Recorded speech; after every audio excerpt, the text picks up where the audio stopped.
All right, welcome in everybody. How you doing? Thanks for being here. This is 52/1995, your live music podcast conversation for diving deep into the music of 1995. If you're new here or if you don't know what we're about, this is the first expansion of the 52 universe from our sister podcast 52/1995 movies. I am your host Alyssa, and I am joined as always by my co-host Cody. Cody, say hello to the beautiful people. Hello, beautiful people. Again, if you're here for the first time, we love having you. Thank you so much for joining. Let me kind of explain to you what we do here. So each week, 52 weeks in a year, right? We explore a different album each week that came out in the year 1995 for its 30-year anniversary. We're going to dive deep into this year's important releases, talk about them in detail. I'm going to chat with Cody about it, see what his thoughts and experiences are on it. And each month, we're going to explore a different theme or genre in music. And it is a new month. It is now April. We just finished up our soundtrack month. This month is British Invasion. So there's quite a few British Invasion or just like Brit pop bands that had a big run in 95. And this is our first week to kick things off. Today's album is The Great Escape by Blur, which I am very excited to talk about. So Cody, I want to introduce you and also ask you, what is your experience? We'll go with obviously, what's your experience with Blur, this album, or maybe what's your experience with, British rock or British pop music? Well, not very much, honestly, especially just, talking about the 4 or 5 that we have set up for this month. Really, and I'm not to spoil anything, but we will be doing Oasis's album that came out this year, and that's really it for me when it Yeah. comes to albums that I knew and I actually know that album the best out of all of these. This is not the Blur that I'm used to. I think the Blur that I'm used to is more of I think it's song number 2 is their big song. I know that Blur, like, I know you'll get into it, but I know the lead singer of Blur is also, the Gorillaz guy, and all these other bands. Kind of, I never really got into Radiohead a little bit, but that was really more like later 90s, early 2000s when I started listening to some more Radiohead, but I was never like fully enveloped by them. I don't know. This was something that kind of missed the mark for me outside of Oasis, this Right. genre anyway. So Right. And we'll actually talk about why that is, in terms of how, what is the international success, what is the success in just the UK, what's the success in the United States on some of these albums. And there's a reason why a lot of us really only know Oasis and specifically know the album we're going to talk about again next week because of Wonderwall. Again, the spoiler alert, but Wonderwall comes out in 95, and I'm very excited to talk about it, but I'm really excited to start with Blur because as we'll get into, Blur and Oasis were like rivals in a way. And I don't even know if they were necessarily rivals with each other on purpose. It was just very much a media thing.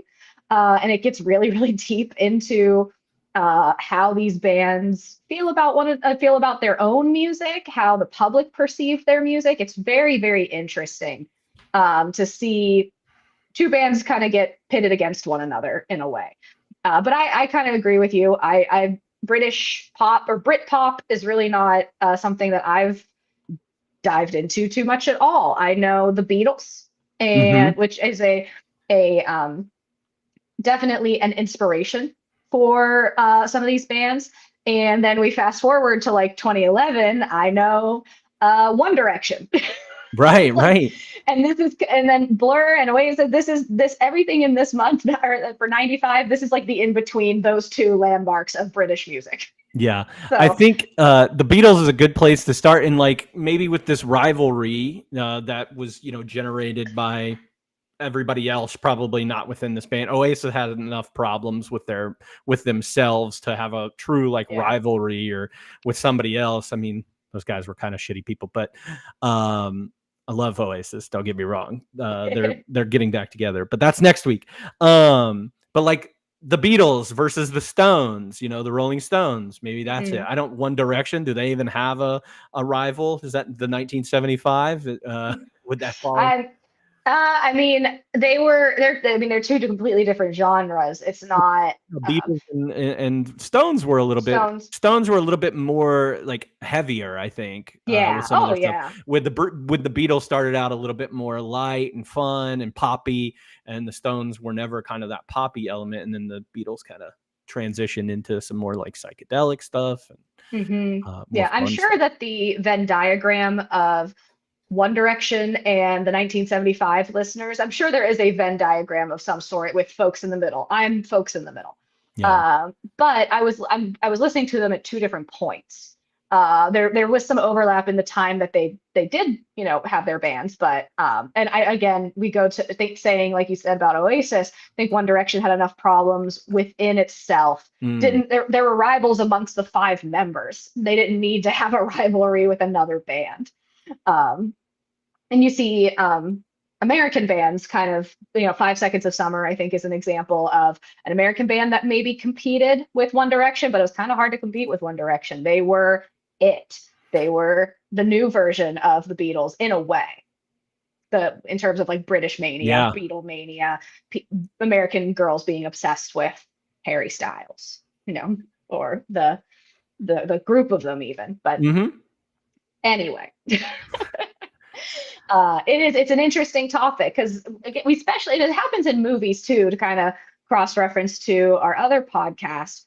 You know, the United States, Hollywood puts out everything. Like I think it's, and this is maybe my ignorance, my American ignorance, very like majority of the music I listen to and the movies and the television I consume is produced in the United States. I do, you know, seek out foreign films and music from other, you know, places in the world, but that's because I'm seeking out, certainly not being fed to me.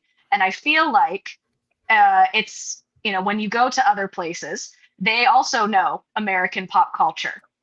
Um, I say I haven't brought her up every single week, but Taylor Swift's an excellent example. Yeah, there we are.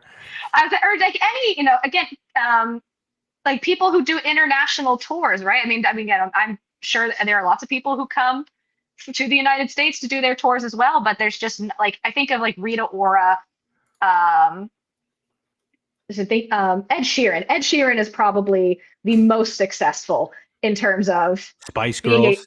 Spice Girls. I was saying being a single Oh artist yeah. to be able to transcend. But no, Spice Girls would be an excellent group example. Again, One Direction being a group example Yeah. of something coming out of the UK and having an international sensation. But it's, I mean, again, I think a lot of it has to do with the size of the United States. That's how we win the Olympics every year. Is that, you know, all of Europe can fit in the United States. Mm-hmm.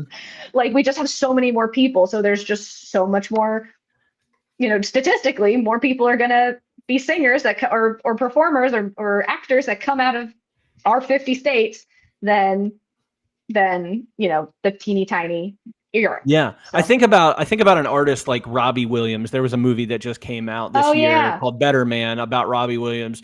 You want to talk about somebody that was huge worldwide and just like hit that American wall, you know, that yeah, like they tried so hard. I remember in the I think like late 90s, early 2000s with him that they really pushed him and it just didn't, I don't know, it just fell flat to American hmm audiences. So for them to break through, I'm sure you'll talk about that with Blur, or not being able to break through with American audiences like One does more. So I don't know. It's interesting when you think about that. I would love, now that we've talked about it, and like I just pulled up a Wikipedia page and I was like, oh, this goes back, and this is like Beatles and Stones, and then you've got the Smiths and you've got the Cure and all this stuff. Like there's fascinating like elements of Brit pop through all hmm these decades, and now I'm like, I want a documentary series. I want like some Ken Burns 10 episodes like oh documentary about Brit pop. there's probably something out there, There I'm probably is. sure. VH1 I'm sure did Oh, a special surely. because it's interesting, it is fascinating, and it is its own little subgenre of everything. I think of garage music. which Mhm. in the United States we would call it garage music. But that's okay, that's not, if you say garage in the UK, they're like, what the hell are you talking about? It's garage, because that's how they pronounce it.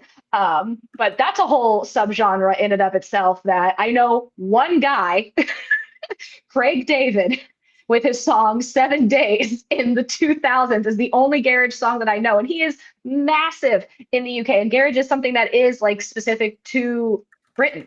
Yes. Yeah. And Because if you talk and about garage rock here, it's completely different. it's completely different. And yeah, and again, his song made it. I mean, it hit #1 in the United States. I love 7 Days by Craig David. But like you mentioned Craig David here, people are like, oh, who? And then you start singing the song like met the drink on Tuesday. And people are like, oh yeah, okay, I know it, but I would never have known his name or whatever. You go over there and they're like, yeah, he's the GOAT. He's Yeah, the guy. I think of that with there was a guy I was into in high school, Jamie Cullum, who was kind of like a British Michael Bublé. I know this is Oh, so lame, but it was like a British Michael Bublé, but a little bit edgier. And I was in love with him. Nobody ever heard of Jamie Cullum. I've never heard of him either. Yeah, no, nobody did. I think I saw him on one of those VH1 morning shows that we've talked Oh about time yeah. and time again, where I was like, oh, I like that song. I want to Mhm. wear a fedora. I did not ever own a fedora. I'll say that right now. Thank God. No, there's something about a jazz singer, the Michael Bublés of the world who have the crooner voices, but do I want to be a crooner or do I just want to sing like one? Right, right. That's again completely different genre. But now I'm excited to talk about this. This is going to be a fun month. We got 5 weeks of this. So we get 5 albums instead of our four. So very excited to talk about all these different albums this month. Yeah, same. I think that I'm looking forward to it. One, because of one of the bands I know. I was excited to listen to Blur. I'm excited to listen to. I think there's some others that I'm really interested in listening to that I would have never ever listened to Exactly. had we not been doing this project. So Hmm. no, I'm excited. Yes, and to talk about Blur themselves, like I am a pretty big Gorillaz fan. Like I really like Gorillaz. I don't know if I said it on the pod last week or if I just said it to you like in passing last week, but there's so much lore. I did a deep dive in 2020. If anyone's interested, there's a full hour and 20-minute video on YouTube that explains all of the Gorillaz lore, and specifically the characters and the story behind it. And there's like a bad guy that they're on the run from, and there's some like mind control things happening. And all the music videos are tied together and they express these same themes. And Gorillaz is such an interesting project that comes from the lead singer of Blur. But that's what I know mostly. I don't know anything about Blur, but Yeah. I'm seeing a lot of similar themes, and I got really excited about it. So you ready to chat about it? Yeah, I'm excited because I didn't do any research this time, so I'm excited to learn more. Okay, well, you said we'll get into it, but I have a lot of like background on what was happening in the world, like what was happening to the band itself, what was going on behind the scenes in Yeah. real life. But it sounds like you had, when we were talking earlier, you have some info about the album itself, Just a little bit. just a little bit. Yeah. And another thing I mentioned about Blur, the Blur that I'm used to, and I said like I mentioned the song too that everybody knows, the woohoo, that song and Mhm. everything. Completely different genre than what they're doing on these albums. I think you'll probably talk about that. Yes. So So I'll let you yeah, go. yeah. So and there's a lot to unpack here. So I'm gonna, because I think what's happening around the band and around the album at this time is almost more interesting than the album itself. The album's great. I'll give it up right now. The album's a great album. But to know what's happening additionally, I think makes it even better. So the album that we're talking about, just to give a little background, is called The Great Escape. It is 15 songs long, 56 minutes. The band Blur formed in London in 1988. Their debut album came out in 1991. And there's some, again, it started with the lead singer, Damon Albarn. had the bassist join, and then it was the two of them. They had a different band name, and then they got some new band members, and they basically had like 4 different band names before they got signed, and they settled on the name Blur. Um, when their debut album came out, it was rock-ish pop, the Brit pop, but mostly in rock. And then they started coming out with these the Brit pop years is what it called. So there is a trilogy. So let me kind of just read this so I don't kind of screw this up. So The Great Escape was, I'd say, the lead singer told the public, this is the last installment of the band's life trilogy. So there was 3 albums that were released.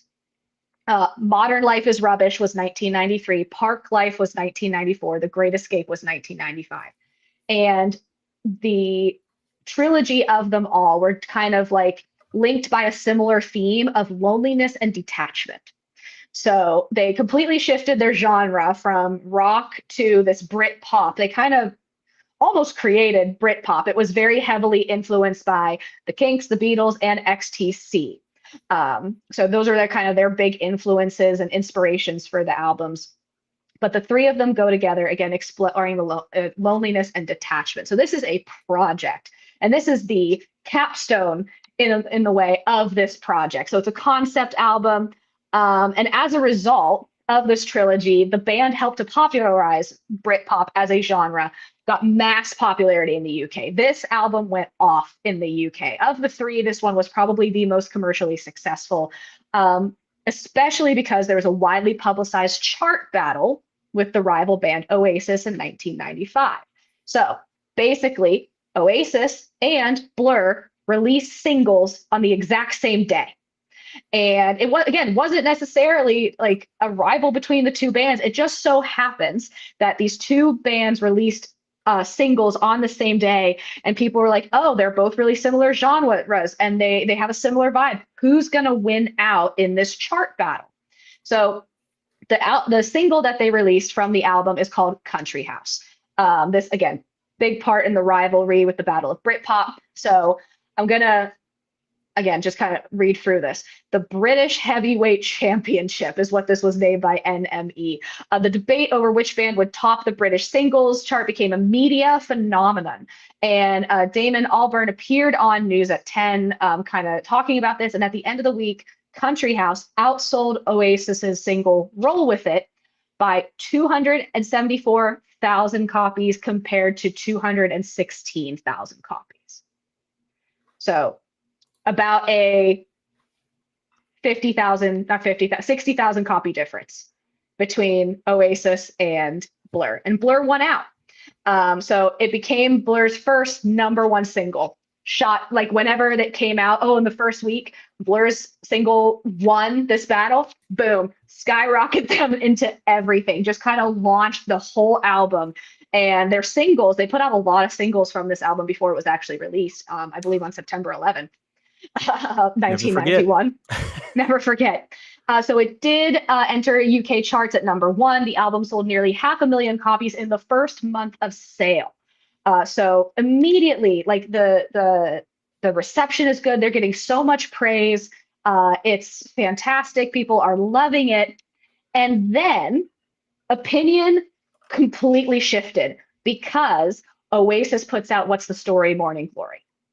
So and the sentiment was Blur won the battle but lost the war. So they won this like British head-to-head, like, yeah, their single Country House is better than Roll With It. But overall, the public perception of Oasis was What's the Story? Morning Glory, which is what we're going to listen to next week, got international success, went quadruple platinum in the United States. I know, while Blur is just chilling in the UK. So the media immediately flipped. Literally, like a couple weeks prior, they're like, this album's fantastic. Damon's a genius. Like, it's so deep and philosophical, and they have such great thoughts. And then Blur gets, after Oasis puts out their album, they get perceived as like this inauthentic middle-class pop band. And Oasis is like the working class heroes. So public perception in Britain, because of what was like, because of the quadruple platinum in the United States, because it got international success, it literally just shifted, and they were just like that to Blur, the media. So it's crazy. And Damon Albarn has been interviewed and is asked, what are your like least favorite albums? His debut, Leisure, they're like, yeah, it was kind of like our messiest in terms of we were experimenting, we weren't quite sure it was our debut, whatever. The Great Escape is the second one that he Wow. names because of all of the nonsense that happened. He was also going through a big breakup, and that is reflected in a lot of these songs as well. So personal turmoil, turmoil within the band itself, like just because they were flying high, and all of a sudden immediately crash. So very interesting, again, with what is happening surrounding this album. Again, kind of explains why we really don't hear about them, or didn't hear about them in the United States, is because Oasis just kind of took off, and for better or for worse, right? It was different. It just, like I said, lost the battle, won the war. Or Oasis lost that first battle, but won the war in terms of who's the more iconic Britpop band. Well, and I think that I not to say like Oasis was like a flash in the pan or anything like that, because they have like 3, I think, really, really successful albums. But like they almost, it's like that Kurt Cobain saying or whatever, where he's like, it's better to burn out than fade away. Like they had those big 3, and then like they break up, and they have so much turmoil in the band. And like Blur continues to put out albums. They're still like friendly with one another. Oh, Blur's active. Yeah, I was about to say, like, I think they put out something within the last like year or so. 2023. Yeah, they're out, they're touring, they're putting out music. They are still doing pretty well. And like Damon is still, and like, yes, I know Oasis is going back on tour this year, but it's been like 20 years since those brothers like talked to each other, which is insane. And they still like hate each other, which is just, whatever. And it provides good music at the time. I say that all the time about bands. I'm like, I like them better when they're sad, because they put out better art. But yeah, like I said, Blur maintains. They're still there. They're still consistent, still putting out. Damon even it allows Damon to go and do Gorillaz and do like other solo projects as well. Yeah. And produce and do whatever else he does. So it's just kind of fascinating to see, like, yeah, okay, they did win the war, but are they winning the even bigger war? Like this of life war. Yeah, like the life war. Yeah, they won the war, the 1995 war. Yeah, we'll yeah. Because I couldn't. I mean, you said the woohoo is the Blur song everybody knows. That doesn't come out for another, I think, 2 years until 97. Yeah. And they completely change their genre. They start to get into lo-fi. So and then there's a mention of ska on their Wikipedia page. Like they've done everything. There's a little ska on this album too. Yes, and there was one of the songs was supposed to be like full ska, and they said, let's just do a ska inspiration. So it's so fascinating. So there's a lot going on here. But I agree with you. Did they win the life war? Did they win the 1995 war? There's a lot to debate there, but I think it's so cool. I do have some stats on how well the album actually did do. Select named the record the 34th best of the 1990s. Pitchfork placed it at 70th. So little differentiator there. BuzzFeed ranked it the 6th best album of the Britpop era. The Great Escape also placed at number 725 in the 2000 edition of the book, all-time top 1,000 albums. So 725 out of 1,000, not a great spot, but at least you're included on it. In October 2023, the official charts company revealed that The Great Escape was the 21st most streamed album of the 1990s in the United Kingdom. So again, did they win the life war? So in 2023, this album in particular is the most streamed. It's not even, again, the next album, 97, is the one that has the most recognizable song on it, and that's not the one that's the most streamed. So overall, even if the lead singer Damon is kind of like salty about how everything went down, and again, I think he had like an identity crisis after this, because again, he's like he said in interviews, I felt like a loser. Like he's like, I felt stupid. I can't like I thought we were doing really good and we were putting out something that was thought provoking and to have the public praise and then a month later to have the public ridicule. He felt gaslit basically. And I can't imagine that kind of whiplash because again, all of the literally the public perception and all the reviews written about the album were positive until Oasis came out. It's like it sucks. That's like the reality of, Yeah. being an artist. You think you're competing with just yourself. I want to be better than my previous album, but you are competing with others. And I know it's interesting. And I see in the chat, worth the turmoil to get to that next album. I agree. I think Yeah. pain, like, you can't, being happy and doing art don't necessarily go together all the time. You can put out happy art, but I think, the most beautiful stuff comes out of frustration and pain and anger. And to, again, we get consistently great albums from Blur after this. But they change up their genre. And I love when an artist goes, let me try something a little different. I've done this, felt good about that. Let's take that a step further. Bob Dylan did it. Chappell Roan's doing it right now with country music. It's just fun to watch. It's interesting. Beyonce won album of the year with a country album this year from the Grammys. It's an interesting, I love a genre flip.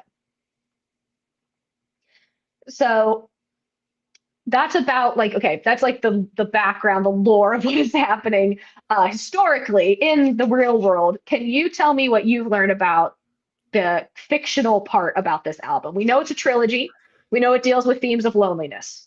I just know that there are a couple songs on the album that you have like weird names in them, Arnold Same and Dan Abnormal. And I know that Dan Abnormal is like Damon's character. Like that is about him. He plays Dan Abnormal in the music video. So that whole song is, about Damon and his life and what he's going through at that time. But I also thought that Arnold Same was an anagram of somebody else, maybe in the band's name as well. But I could be wrong on that. I didn't do a ton of research on it or anything, but it just seemed weird. But apparently that Arnold Same song is, I think, a play on another song that is related to like Britpop. And somebody said in the chat earlier, like this album almost plays off like a parody of Britpop a little bit. And I get it. I don't know if it's like more parody or homage or what it is to this, but really that's all, that's really all that I got from it. I think it's kind of hard. Like, it's like you're reading Frankenstein a little too late in life. So Mary Shelley, when she wrote Frankenstein, basically created it was a dark and stormy night motif. And after that, everybody when they were writing a scary story was like, it's a dark and stormy night. And it became a trope. It became a parody. So when you read Frankenstein, you go, oh, it's just another one of those books where it's a dark and stormy night. It's like, no, this is the first one. This is the dark and stormy night. And that's kind of, I feel like maybe what happens here, because I'll admit when we listened to this album, I like kind of eye rolled because I was like, oh, it's just a group of people. Like, it's just people who think they're saying something, they think they're saying something smart. Or I think maybe I got burned by the Jewel album. Like, I shouldn't have done Jewel at the beginning of the year. But like, I was like, Jewel thinks she's saying something and she thinks she's making a statement, but it's just really like, and then I felt that way when I listened to this the first time. And it kind of, and maybe I'm just being cynical. And I was like, is this my cynical, like, oh, it's just another one? But it's like, oh no, this is the actual people making actual statements. It's not someone trying to make an actual statement. Yeah. I think reading the lyrics of a lot of these songs helps. I think knowing where some of this music is coming from and what they're talking about, like, again, talking about loneliness, talking about capitalism, talking about Big Brother and like the watch state. Talking about just the retirement, like mundane, the like mundane. yeah, talking about Arnold Same. I found what I had found earlier, that Okay. it's probably referencing a Pink Floyd Mm, single called Arnold Lane. So it's referencing that, hmm another British band. And hmm I'll bring up like a ton of British bands or not a ton. I'll bring up several British bands as we're talking and going through some of these songs, especially the ones that, we hope to cover or talk about a little hmm bit. But it's just, It's the. yeah, Oh, sorry. Go ahead. yeah. I don't know. Like I said, I don't know if it's actually a parody, because I do feel like there's a message within the songs, and I don't Hmm think it's trying to like poke fun at them, but I do, like, I think of it more of like an homage, and like really it's like a history of British pop music Yeah. in this album. Like, it's crazy. And that's why I'm Yeah. like so fascinated with Brit pop, is that like I and that's why I want like that 10-part series, because I hmm and just break them down like this and be like, okay, here's what we're covering here. So hmm Yeah, and it's the Gen X of it all. Like yeah. we talk about it a lot when we have our movie show, but um, I always reference Reality Bites. Reality Bites is the most Gen X movie that you're ever gonna watch. Talk about like the dissatisfaction with life and the it is what it is, the whatever, the apathy, and or the making a statement. And then it says, I see in the chat, everybody thought they were so profound in the 90s, and that was the thing. And some of them were actually profound, and some just thought they were pretending or trying to be profound. I do really feel like uh, Blur was profound, but it is very easy to parody this. I know that the kids from Mhm. Reality Bites would love Blur. They Yeah. probably, or maybe they would do the same thing that the They probably British hate media Blur. did. Oh yeah, they definitely would do that. Especially They'd Winona be Ryder like, and Ethan Hawke. They would flip on it, be like, "Oh, Blur is this," and then talk yeah, about how much Oasis better is for Oasis. the working class. Yeah, yeah, they would definitely do that. Another band that comes to mind, one that's more of like a 2000s era band, is The Darkness. And you don't hear much out of The Darkness anymore, but when they came out, they, evoked elements of uh, what am I trying to Queen, and some of like the Yeah. hair bands of the 70s and 80s, not necessarily hair bands, but like those super melodic Right. riffs and things like that. And if you listen to a Darkness album, which I think a lot of people um they know I believe in a thing called love and everything, but if you hmm listen to the Darkness first album and you listen to the Darkness's second album, which I think is a really good album, and a lot of people don't listen to the Darkness's second album, but it's really, really good.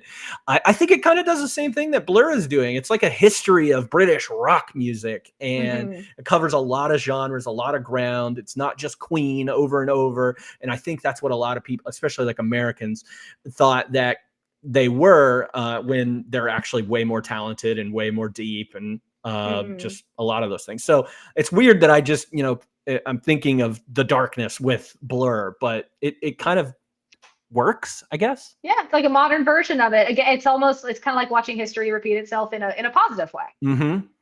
Like yeah, because some folks do it really well and some folks don't. And I'm not so again, my reference is always going to be pop music. So Dua Lipa put out an album called Future Nostalgia. That's I think her most recent, again, a couple years ago, 2021 maybe. And people like really hated the album because they were like, it's like, oh, it just sounds like everything that came before. Like it just sounds like, yeah, it's nothing new. It's not revolutionary, but that was on purpose. The reason the album is called Future Nostalgia is because every single song on that album samples a very popular song from generations past. So like it's like if you hear like if you really listen to it, I'm like that's sampled from this song, that's sampled from this song, a lot from the 90s and the 2000s. And so it's invoking feelings of nostalgia, but in a modern twist. And Mm-hmm. I think that's very clever, but it also maybe necessarily wasn't done the best because if you aren't really into sampling music and you don't understand how that works, or you're just listening to it on a surface level and don't know why it's called future nostalgia or why she's sampling all of these old songs, then you go, it just sounds like everything before. Yeah. So I think that's maybe it not done so well, but it's maybe a little more organic when The Darkness does it when it's not sampling, it's just putting a twist on an old classic. Yeah. But nobody ever talks about Greta Van Fleet being Led Zeppelin Part 2. I mean, they talk about them being Led Zeppelin, but they don't talk about it like, oh, they're just doing a rip off of them or anything like that. I don't know. I like Greta Van Fleet. I just say I'm not trying to shit on them or anything, but you know, I think this is me coming to the defense of the Darkness and being like, hey man, listen to the Darkness. They were great. The Darkness is great. No, I do like Greta Van Fleet, and you're right. The first time I heard them, I'm like, wait, it's not Led Zeppelin. Yeah. And I think the dude just has a similar voice, but they're good. I like them. They got some fun songs. I think Chat, that's a good point with Chat. Like, if they change, they get criticized. If they stay the same, they get criticized. I think about it, you know, me and a lot of my friends and you also listen to a lot of like pop punk or emo stuff. And I always compare bands, and one of these bands is, you know, kind of looked down upon, even though they're doing on a reunion tour right now. But like Taking Back Sunday and Brand New, like Taking Back Sunday kind of stayed consistent and did the same thing over and over every album. And you see like a band like Brand New, and this is very surface level. This is not getting in deep into like Taking Back Sunday, but like Brand New kind of grew up and kind of changed genres a little bit more than like Taking Back Sunday did. And both got criticism, both got praise for doing those things. So I don't know. It's interesting, fascinating. Music's fascinating. I'm not as good at it or as learned at it as I'd want to. But I do wish more bands took chances and like change things up a little bit. Be a Chris Gaines, be a Garth Brooks changing over to Chris Gaines. Do it. Like, that's what I want from music. That's what I want from any other kind of media that I want. It's like, go for it. Who cares? I want something that's going to give me excitement. It may disappoint me, but and oftentimes I think it does disappoint me, but try something. One of my favorite bands is, you know, Say Anything, another emo band from the early 2000s.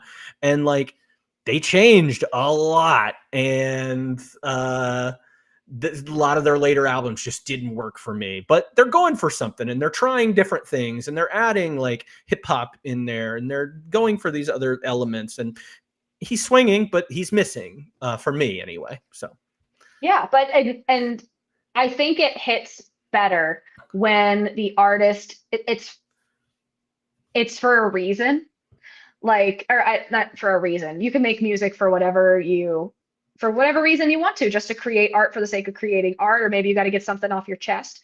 But if it's true to what they want to do, what they need to do, then that's way more enjoyable to listen to. It's not just I'm changing genres because I have to, or I'm, you know, putting out exactly. I feel like that's kind of the issue with country music now, is that it's so copy paste. It doesn't feel authentic or genuine anymore.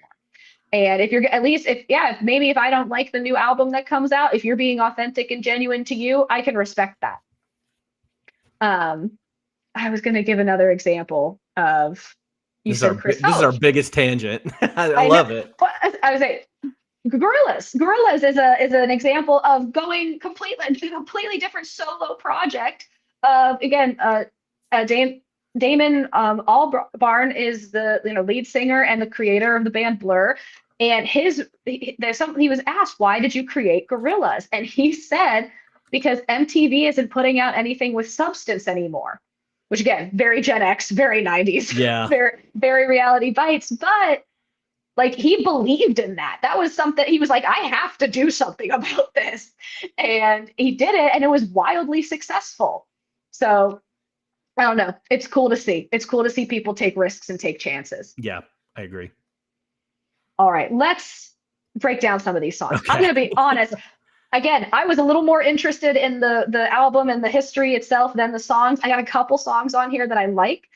Which ones stuck out to you? So there are a couple songs that I really enjoyed. Honestly, some of the hits are the ones that I liked, like Stereotypes and Country House. But Country House I had written down. Charmless Man I had written down. Fade Away. The Universal. Honestly, like I like the musicality of Mr. Robinson's Quango a little bit, but I don't really like the song that much. It's Yeah. kind of weird. And then Globe Alone, I really Uh-huh. liked too. Cool. Okay, we got quite a few overlap. I definitely want to talk about Country House. I really like Charmless Man and the Universal and Globe Alone. I also had the final song, Yuko and Hero, on the Yeah, you on. really liked that one. I did. I don't know why. I was just like, again, I talk about how much I enjoy an album in its full.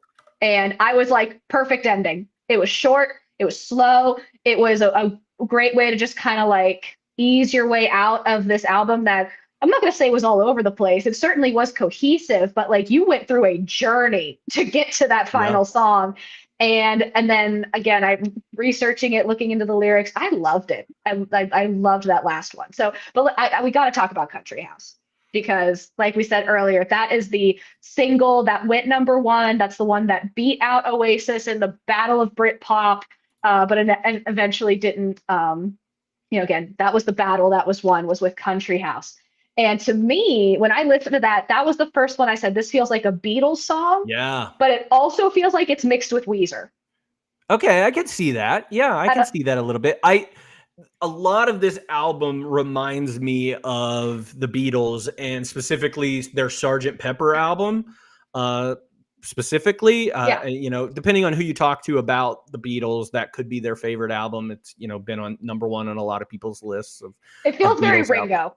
It's just like they're kind of using they're doing a lot of like narrative type songs on this album. So you Yeah, see like Country House, Charmless Man, Mr. Robinson's Quango, Arnold Same, Dan Abnormal. They're all like these narrative based songs, and that feels very much like the Beatles and what they were going through at during that. They have a lot of those like um Lovely Rita, Meter Maid, and Taxman, and hmm on other albums, you've got Eleanor Rigby and all these songs that are talking about Ringo's album. Very funny. But yeah, like it felt, this song specifically felt the most like Sergeant Pepper to me of the agreed. entire thing. So It is, you're right. It's very narrative based. It also invokes for me like feelings of discomfort. yeah, Because I looked into the lyrics and I was like, oh, this is giving me anxiety. And that's the point, right? The whole idea of Country House is that, you are in the rat race, that you're in this like corporate America or like capitalism society, and you just get so anxious about it that you're like, I have to escape. So I go to a house out in the country, which is again very British. hmm But like you still can't escape it, and it's internalized almost, and you're popping Prozac, and you are just like trying to survive this life that is just killing you, literally physically killing you. And that's like what this song is about. And I'm like, Jesus Christ. Maybe I shouldn't have listened to it and looked into the lyrics when I was at work, but it was like, but I I think felt it's it. it's something very real on it. And I don't even know how old Damon was at this point. I'm assuming probably in his early 30s or Mhm. somewhere around that. But like, it feels very much a 30s album, talking like not like escaping and dealing with the mundane. That is a Yeah. big part of this, and like Yeah. wanting to move out to the country house, but being under the city living and all that stuff. It feels so, I don't know. I think that's what I took away from this album the most, is that this is, while it's a Gen X album, it is a universal problem across Yeah. that everybody comes to face, whether it's like midlife crisis or whatever you want to say. That's what this feels like. It does feel like they're um, hating their life Yeah. a And little like bit. it's again, I have to again, the album is called The Great Escape. And there is no song on here called The Great Escape. It Mm-mm. is again, it's a concept album of this trilogy about life where we're dealing with the mundane and loneliness. And this song, I think, is a perfect encapsulation of what this album is trying to convey. Is that my life is this rat race, this anxiety, this city living, this everything. I need to create an escape where I have to escape my own life. And even when I go to my escape, it's the Sunday scaries of it all, that my life is still looming over here. I can't actually escape it. I have to take pills to make me feel better, which Mhm. there's nothing wrong with taking pills for your mental health. Pills But are good. Pills are good. it's just like it kind of, if you sit and think about it just a little too long, it will give you chest pain. Oh yeah. Well, I think that of a lot of these songs on here, one of the songs that is my favorite, it gives me those feelings. Hmm. But we'll cover it. What about Charmless Man? Charmless Man is the one, and like I said, I was going to name off of like bands here. So I've got my Beatles on here. This one, Charmless Man, feels very much like ELO, Mr. Blue Sky. Yeah, Yeah, I that got boom, that. boom, boom, boom, boom. Yeah, it feels like that a lot. Again, this is talking about a specific man who's Yeah. not really successful in doing anything, and It's so funny because like sometimes there are songs where most songs, I think 99% of songs that you can, even if they're singing the words you or they're telling a story, you can put yourself in that situation. And like I'm singing, or if I'm listening to it, I'm thinking of this person. And when you listen to it, you're thinking of a different person. This is one of those songs where everyone's thinking of one guy. It's kind of like Chapel Roan's Good Luck Babe. Like and to me, this one made me think of Rich Girl. yeah. uh it's like, hey, like specifically Rich Girl, but it's like I'm singing at, we are all collectively as a society singing at whoever Charmless Man is about specifically. Well, and I found a quote from Damon about this song, and this was like I think one of their singles Yeah. off the album. Makes sense. One, it was not dedicated to ELO or anything like that. It's Hmm. actually like a take on the Smiths, which have a song called "This Charming Man." Read that. That's not from up here. I read that. But they were like, "This is our ode to the death of Britpop." At least, and he said, "This is our death of Britpop for us anyway." And so this was their send Crazy. off song, saying, "Hey, we're done. Like this is what we're talking about here, Charmless Man. That is Britpop, and we're leaving them behind, kind of thing." So It's crazy. And uh yeah, it's, and you listen to it, you're like, fuck that guy. Like you don't yeah, want, and yeah, and it's like I like Britpop. I don't want to say goodbye to Britpop, but they were done. They were over it. They're like, we did our thing. We had our three albums. This is our trilogy. Let's on to something new. And Charmless Man is kind of soulless, it sounds like, and people feel that way about pop music. Which take it or leave it. I don't agree with that, but maybe that's how they felt at the time. Again, ready to hmm move on to something new. Can't blame them. They're as an artist. and I wonder if Uh, this goes out to like critics and stuff too, of people that are like, hey, we expect them to do this and this and this and fall under this genre and do everything like this, and maybe that is the Charmless Man, the yeah. people that are critiquing their music and telling them that they should do one thing, and they are like, no, we don't want to do that anymore. I brought up Say Anything earlier. They have a song like this called Certain Type of Genius that was one of their like b-sides early on stuff, but about a guy just like this, that's spoiled and thinks he knows everything, and talks through by the end of his glasses, and Hmm.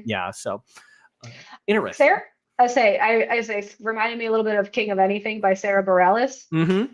Even the song Love Song, the reason that Sarah Bareilles is who she is and why she's so popular was not written about a person. It was written about the music industry and her record company telling her, or whoever she signed with, you have to write us a love song. And she said, I'll write you a fucking love song, and wrote the song Love Song, which is a double middle finger Yeah, it's kind of like to. Blues Traveler does the same thing with Hook.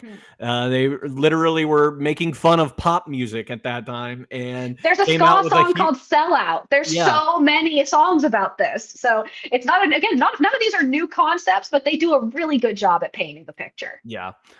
Really, really enjoyed Charmless Man too. Yeah, I did. It was one of my favorites.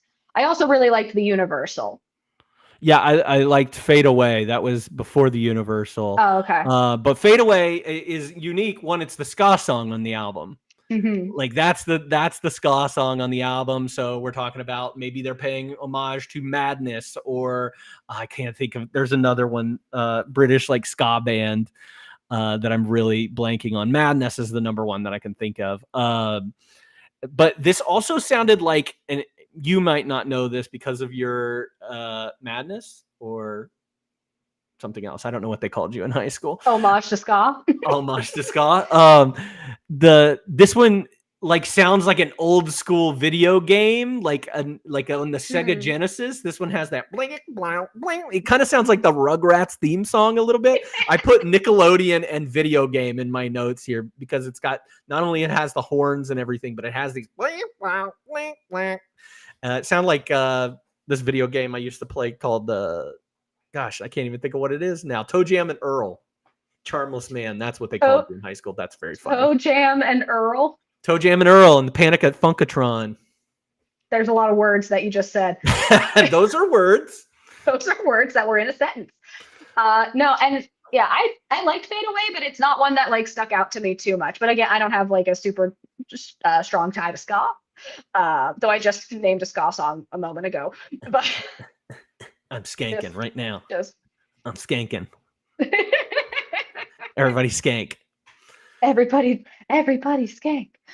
One thing talking about ska, and I'll get off it. We'll talk about ska later this year, but I always wanted to be. I watched the ska music video this week. It was a performance, and I just want to be the other guy. There's always in the ska band, there's always a guy that doesn't sing, he doesn't do anything, he just dances, and he's just on stage. The hype that's man. The guy I want to be. Yeah, like rappers always have the hype man that repeats the words and everything. Ska didn't even have this guy say anything. He just danced and had a great time, and he was wearing a zoot suit, and he looked cool. That's what I wanted to be.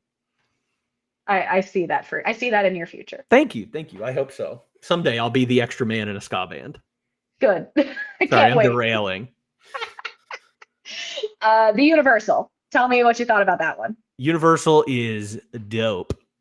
Dope. Also, again, if you think about it too long, it gives you chest pain. Yes, the Universal is the main song on this album that gives me chest pain. Also, this is the one that I like associated with the Smiths a little bit. I said this is like the Smiths with strings and some horns, and aren't as dickish as Morrissey is with the Smiths. So no, the Universal is a very, very good song. I saw somebody earlier in chat said that this was their favorite song. So and it's a lot of people's favorites. This was like, I mean, there are so many songs. It was one of their singles. They had several singles out, but this one was like dubbed as brilliant, like spiritual. Even some of the reviews said like, and again, it is good. It talks about like, this is the Big Brother song, or there's a satellite in every room or in every home, like no one's ever really alone, and like it just plays so well in 2025. It does. I heard a quote last night when I was scrolling my phone, the thing, I'm never alone. And it was from Carl Sagan in 1995. And he was talking about how, we would see everything in 30-second clips, and like we would have like distant, people would be lonely and all these things. I was like, that's what the Universal's doing. It's just predicting. And there's not even like that many lyrics in this song. No, it really could happen just over and over. It's almost like haunting. Yeah, that's a great way to put it. It's haunting. It's haunting. Yes, again, this is one that you don't want to like do too many drugs and listen to, or you do. But if you're you're either going to have a great time or a horrible. You're either going to get the answer to the universe or go to a very bad place. Let's go for it. Let's get crazy. Go for it. I got the songs kind of confused a little bit, but there's the lyric in the Universal is "It really could happen," and then the next song on the album is called "It Could Be You." And I found out that "It Could Be You" was the tagline for the British lottery at the time. Yeah, like it could happen to anybody. It could really happen. It can happen to you. Things, you never know. I can maybe be rich one day, or the universe may or may not, destroy me. But like these things might happen, and I kind of like that they were back to back. Were they back to back? Were they back to back? Maybe I'm wrong. I think Mr. Robinson's Quango, and he thought. Oh, there's a couple. You're right. Yeah, there's a couple more. But it could be used an interesting song because it really, like you said, it is all about the lottery and stuff. But it goes so well with the Universal too, because it's like, hey, all this bad stuff's happening, but you could win the lottery and things could be completely different for you. I think about it all the time. I talk about it with my friends all the time. I'm like, hey, let's win the lottery and life will be so much better. Right. It's a tactic for hope. right? We need to have both, because if we do just sit in the universal too long and don't think about the what could be, or the it could be you, then again, we might not go to a nice place. Oh man, that's Uh, great. can we talk about Globe Alone? Yeah, Globe Alone, which I think is like their punkest song on the I album. literally wrote, this made me want to run around in a circle. I was This just one like, is this is a like blast. this one is like this super like capitalism and like I don't even know if it's anti-capitalism. Oh yeah. Well, Yeah, it's like, super. yeah, I can just purchase anything and that's going to make my life better. And it's the one that references like commercials and Sharon Stone and health clubs and listening on your hi-fi and Calvin Klein and all this stuff. But yeah, this I feel like is their like punk set. So maybe they're doing homage to like the Clash and the Ramones and The all that Kinks. stuff. The Kinks and stuff. Yeah. Yeah, the Kinks is like a band that was like specifically referenced as a inspiration for them. Mm-hmm. But no, this is like, it's just the capitalism of it all. It's, hey, this product is going to make your life better, or the world revolves around this person, and or like this person, like, again, we have these characters in this album and like these points of view, and to me it's like, if this person who's like purchasing all these things really thinks the world revolves around them, and they are like, as we could say today, the main character. And again, a lot of these songs kind of made me go a little like, oh god. And this made me think of TikTok a lot. This was and again, it's so interesting, this is 30 years later, like none of this has changed. It just looks a little different than it did 30 years ago. Yeah. But the performing soliloquies on a TikTok and like just talking to your phone like this, and I'm saying this as we're streaming on a platform talking to each other. In a room next to each other too. That's the best Yeah. part. I know. That's And my fault. don't break the wall. We're in two different places. The I think about, again, maybe this is more my TikTok page than others, but it's a girl who's like, just like, here's this product to change my life. It's the reason I have clear skin. It's the reason I'm skinny. And here, if you buy it, you'll be just like me, and all your problems go away. And capitalism thrives on the insecurities of people.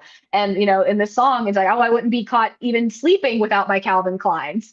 And again, Calvin Klein is like, that's a huge brand, specifically in sleepwear and underwear. Like today, like specifically for women, that's always been a underwear brand, but like, and like the sex appeal of it. But I know so many people who are, I'm like, that shit's expensive. Why are you sleeping in it and buying it anyway? But it's, I don't know. This is just going on a tangent. Again, I kind of spiraled a couple of times listening to it, like going back through the lyrics. Again, surface level listen, it's just like, yeah, it's cool, whatever. And then you like dive into the lyrics. I'm very much a lyrics person. And I was like, oh God. Yeah. Is Blur okay? I'm just kidding. No, Blur is not okay.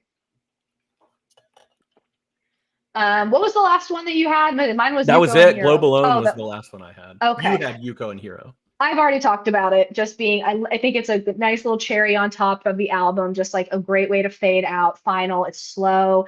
This is the breakup song. Damon was going through some shit very publicly. He was having panic attacks during interviews because of what was happening in his personal life with this breakup.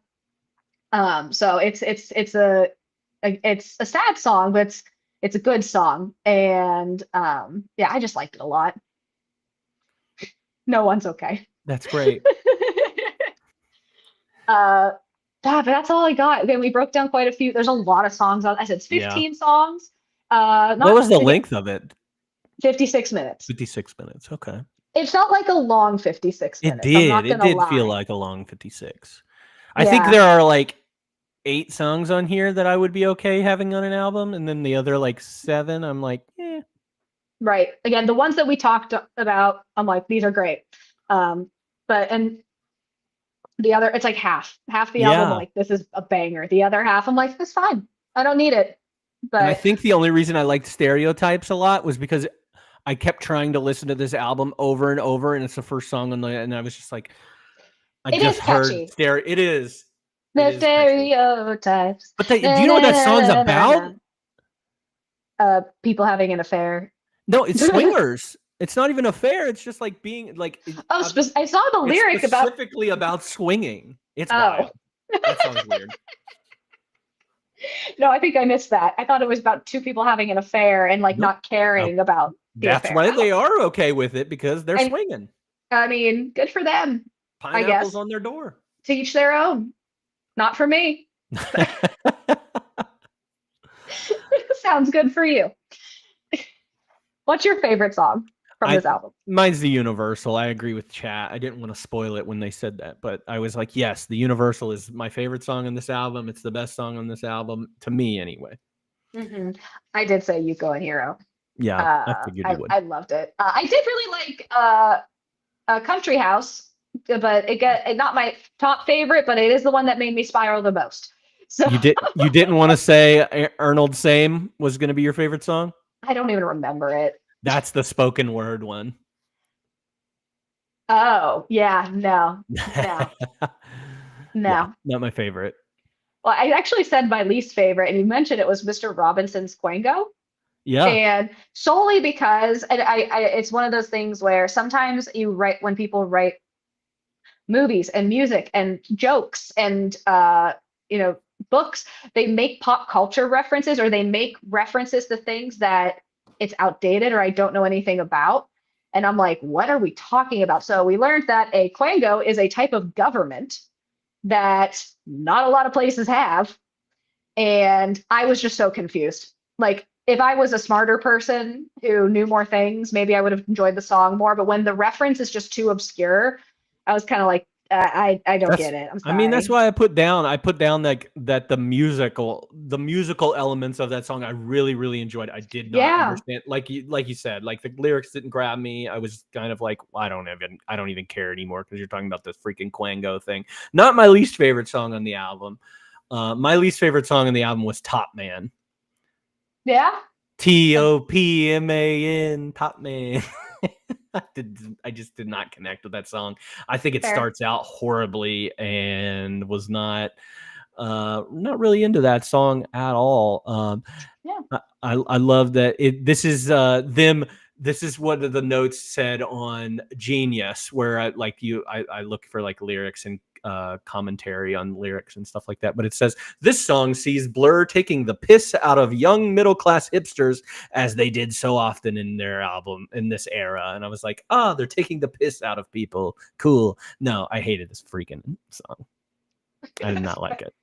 Fair. And honestly, it didn't even register to me. Yeah. Like I'm just kind of like, okay. Like again, half this album is brilliant. The other half is like, I can do without it. Yeah, I agree. What about lyrics? What lyrics stick out to you? So you already mentioned the lyrics that I put them from the Universal. My bad. No, good lyrics. So just that no one here is alone. Satellites in every home. Yes, the universe is here. Universal's here for everyone. Every paper that you read says tomorrow's your lucky day. Well, here's your lucky day. I like those lyrics. So yes, it's a great song. Chat. I love taking the piss out of myself every day. Because I have to pee. Because I have to pee. I have two lyric situations. Yeah. One is from Charmless Man. It says, he thinks his educated heirs, those family shares will protect him, that will respect him. He moves in circles of friends who just pretend that they like him. He does the same to them. And I just thought that one was poignant. Mm-hmm. And the other one I pulled, I was from Yuko and Hero. It's, I never see you. We're never together. I'll love you forever. I was like, I'm so sorry. It's just very melancholy and very sad and very good. So that one was my favorite. Any music pairings? I said we basically listed all of every artist that has ever existed out of Britain. No, I paired it with Sgt. Pepper because I do feel like Sgt. Pepper's or Beatles Sgt. Pepper album covers a lot of like different genres on the same. I think that's what they were trying to evoke. I think they were trying to get like a Beach Boys Pet Sounds, like, hey, we're going to use crazy stuff and we're going to use cats and chickens and all these things in the background. So that's one that I said. Pretty Odd by Panic at the Disco is what I say Panic at the Disco's Sgt. Pepper album Ooh. is. I think that's a great pairing. I think that really pairs well with this. And then just because I talked about him earlier, I didn't have this written down, but just because I want other people to listen, go listen to The Darkness's One Way Ticket to Hell and Back album. It needs more love. Fair. And it has a song on there called English Country Garden. So it's kind of like Country House. Yeah, that was perfect. And there's a whole song about boobs on there too. Love it. Gonna give that a listen later. Yeah. I was kind of lazy and I just picked Gorillaz. Yeah. Because I like Gorillaz and I think it's interesting to listen to somebody like, again, Damon is Blur. I mean, obviously there's multiple people in Blur, but it's his baby, and Gorillaz is his baby, and they're similar, but you can pick out the similarities between the two bands, but there's clearly differences. And I'm a big fan of Gorillaz, always have been. So I always preferred Baboons, but what can you do? Boo. Boo. Normalize booing. Normalize booing. Would you recommend this album to a friend? Not necessarily, but I think kind of what we've been talking about the whole time, like with Britpop, I think this covers a lot of it, we've named off a lot of British bands, and you can see a lot of like inspiration in these songs from those British bands. So I would recommend it if you were doing like a Britpop history and you wanted to go through that, but otherwise I don't think so. That's fair. I said I would. As I liked it a lot, more than I thought I would. I specifically think it's kind of fun to recommend either as the trilogy, so 3 albums, but like as an art piece. Not necessarily recommending it for like easy listening or to add to playlists. Yeah. This is not like something that I'm like, oh God, what was that song on that Blur album? Yeah, no, I'm looking at this as an art piece. Either you're looking at it through the lens of the trilogy, or I would pair it with next week, or recommend it alongside next week's album for Oasis, because that's what the history of it is here. So I like that. That's kind of that. I guess I would recommend it. What's your 5-star rating? I gave it a 3. Really? Yeah. And you might think that's low, especially because I've listed some of these at more at like 3.5 or something like that. But like, I only liked half the songs, and there are 15 songs on here. If this was a 10 song album, maybe it would be a little bit higher. But as an entire album, I was like, oh my gosh, like some of these songs are duds, man, and I do not ever want to listen to them again. It's not as bad as like Jewel, and it's not as bad as some of the other stuff that we've done. I think 3 is good. It's solid. I agree. It's so funny. I initially gave it a 3.5. And then us sitting here talking, I'm like, I think it's a 4. Nice. But you are I do that all the time. You are right. We only did like half the songs. Yeah.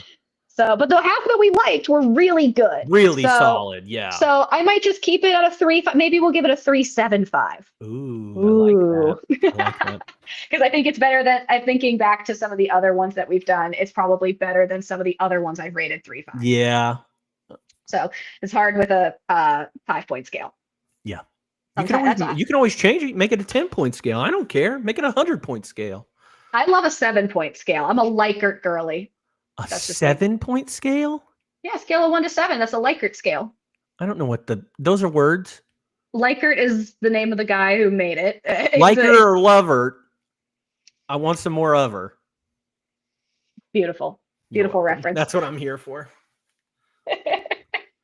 Well, friends, it is that time. We've did it. We covered the album, The Great Escape by Blur.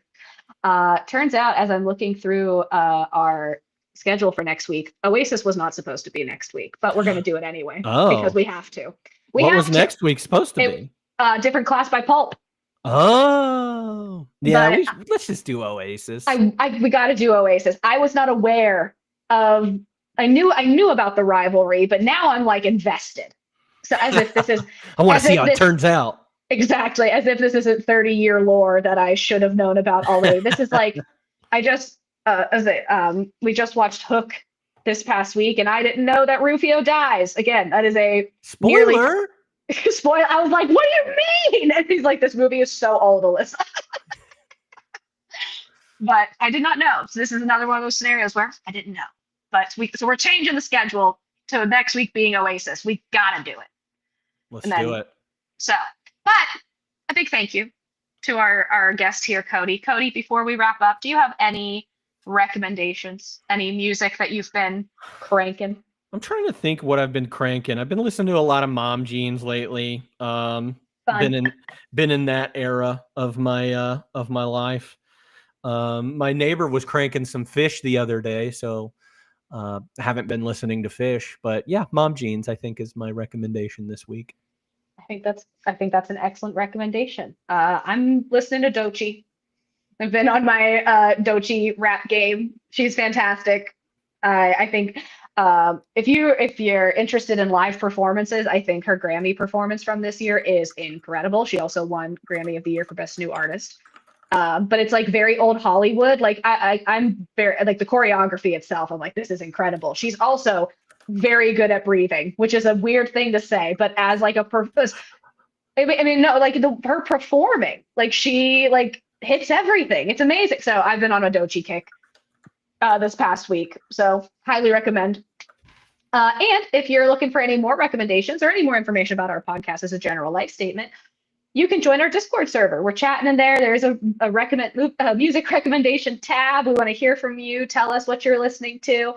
You're also welcome to follow us on Instagram. We post updates there as well. We'd love to see you. Next week, like I said, we are going to be covering Oasis. What's the Story? Morning Glory is the name of their album. What's the Story? Morning Glory. We're covering it next week because we got to do Blur and Oasis back to back. So I apologize for changing up the schedule. But I think it's going to be worth it. But that's all I got. Do you have anything else, Cody? I don't think so. All right. Well, then, friends, thank you for joining us today. We appreciate y'all. Shout out to chat for being super active and awesome. We love you.